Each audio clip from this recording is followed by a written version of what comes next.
Bismillahirrahmanirrahim. Assalamualaikum warahmatullahi ta'ala wabarakatuh. Alhamdulillahi rabbil alamin. Wabihi nasta'inu ala umurid dunya waddin. Wassalatu wassalamu ala sayyidil anbiya'i wal mursalin, nabiyyina wa maulana Muhammadin wa ala alihi wa sahbihi ajma'in. Qala Rasulullah sallallahu alaihi wasallam, innama bu'ithtu liutammima makarimal akhlaq. Teman-teman semua yang berbahagia, pada bulan yang mulia ini, bulan yang penuh dengan keberkahan ini, bulan yang juga dipenuhi dengan maghfirah dari Allah Subhanahu wa taala, bulan yang Allah sediakan 30 hari kurang lebih untuk kita semua, dijadikan oleh Allah sebagai madrasah baik untuk Rasulnya maupun untuk umatnya. Bahwa kita tahu di bulan yang mulia ini Allah turunkan kitab suci yang mulia, mukjizat terbesar di akhir zaman, yaitu Al-Quran, yang mana pada ketika awal turunnya Rasulullah pun sangat kebingungan menghadapinya. Maka dengan kesempatan yang berbahagia ini, mari kita jadikan momentum Ramadan sebagai momentum kita memperbaiki diri untuk kedepannya di 11 bulan yang berikutnya yang Allah berikan kepada kita, kita dijadikan oleh Allah hamba-hambanya yang bertakwa. Teman-teman yang berbahagia, pada kesempatan yang mulia ini saya hanya ingin sharing sedikit saja, ingin berbagi sedikit saja mengenai apa yang disebut oleh kita adab sebelum ilmu. Orang mungkin bisa fokus terhadap menuntut ilmu. Hadisnya sangat banyak. Hadisnya pun menjadi landasan bagi setiap dari kita menuntut ilmu. Dari ujung Indonesia sampai bahkan ujung belahan dunia sana, orang-orang akan giat dalam menuntut ilmu. Ada hadis yang mengatakan carilah ilmu sampai ke negeri Cina, walaupun memang hadis ini diperdebatkan. Ada juga yang mengatakan, dalam hadisnya Rasulullah SAW mengatakan, tuntutlah ilmu dari buayan hingga liang lahat. Yang demikian kiranya kita sedari kecil sudah sering mendengarnya, bahkan menjadi landasan motivasi kita dalam menuntut ilmu di masa hidup kita.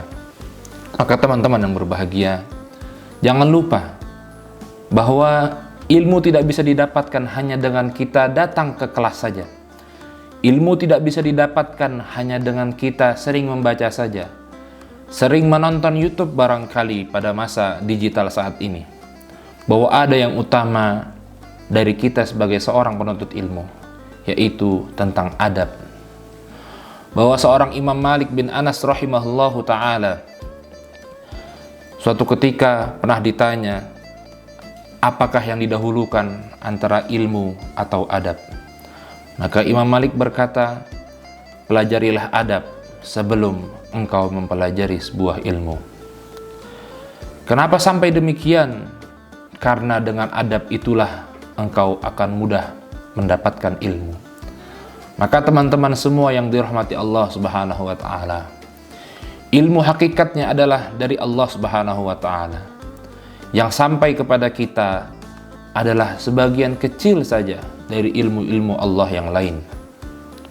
Maka dengan adab itu kita ditarbiyah oleh Allah Subhanahu wa taala untuk memuliakan guru-guru kita, juga selalu mendoakan mereka dan tidak pernah lupa terhadap jasa-jasa mereka, sehingga di kemudian hari ketika kita mengamalkan ilmu yang telah diajarkan oleh guru kita, kita akan selalu teringat bahwa ilmu ini harus diarahkan, harus menghasilkan hal-hal yang bermanfaat, yang nantinya akan menjadi kemudahan serta keberkahan untuk kehidupan kita.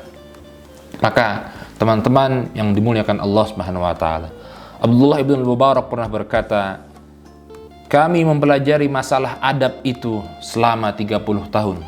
Sedangkan kami mempelajari ilmu selama 20 tahun.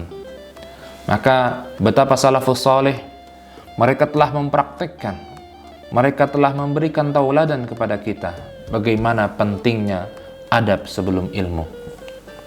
Bahkan kalau kita tarik kepada kisah yang juga sangat masyhur di kalangan umat Islam, pada suatu ketika sahabat Ali bin Abi Thalib hendak menuju ke masjid melaksanakan sholat subuh bersama Rasulullah. Hingga di jalan, sahabat Ali bertemu dengan seorang kakek-kakek yang secara usia, secara pangkat haruslah dihormati.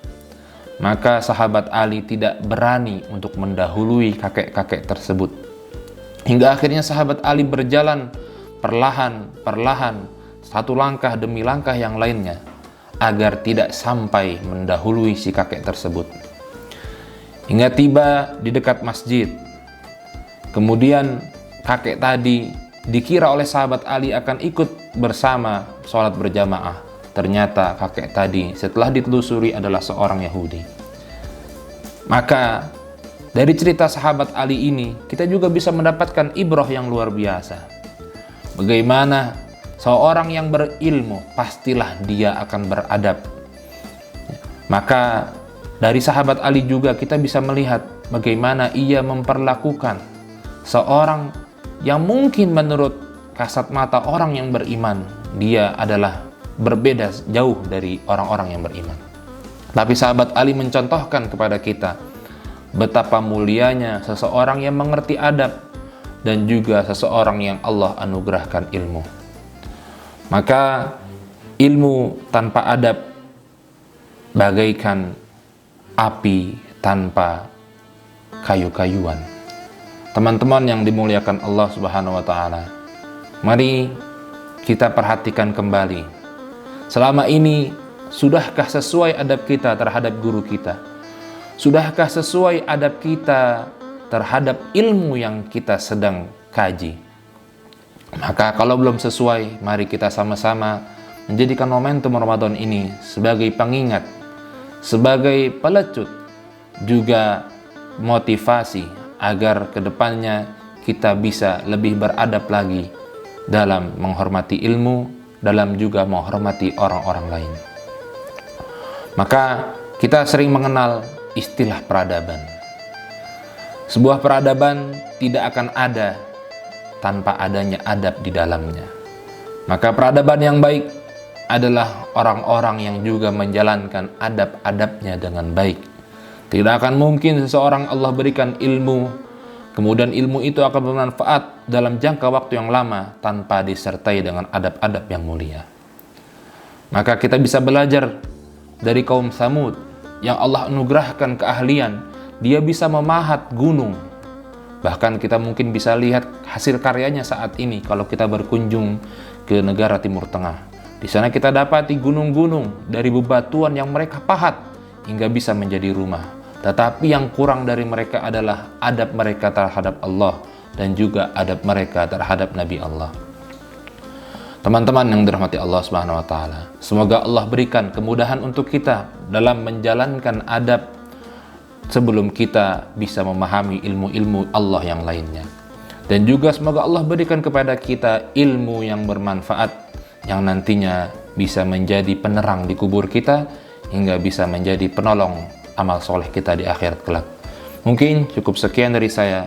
Semoga ada manfaatnya. Billahi taufiq wal hidayah. Assalamualaikum warahmatullahi wabarakatuh.